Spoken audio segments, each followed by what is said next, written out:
શ્રદ્ધા વિદ્યાલય ખાતે ઉત્તરાયણ પર્વની ઉજવણી કરવામાં આવી।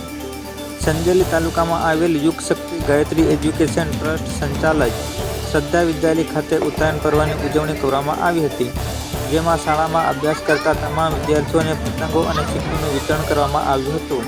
શાળાના આચાર્ય દિલીપકુમાર એચ મકવાણાએ ઉત્તરાયણ પર્વનું મહત્વ સમજાવ્યું હતું। સાથે સાથે શાળાના શિક્ષક અશ્વિનભાઈ સંગાડા દ્વારા પતંગ ચગાવતી વખતે શું કાળજી રાખવી જોઈએ તેમજ ચાઇનીઝ દોરાનો ઉપયોગ ન કરવો જોઈએ તેવી પ્રતિજ્ઞા લેવડાવી હતી। પક્ષીઓને નુકસાન ન થાય તેવી રીતે અને કેવા સમયે પતંગ ચગાવવી તેવી માહિતી આપી હતી। શાળાના વિદ્યાર્થીઓ તેમજ સ્ટાફ દ્વારા પતંગોત્સવની હર્ષ સાથે ઉજવણી કરવામાં આવી હતી।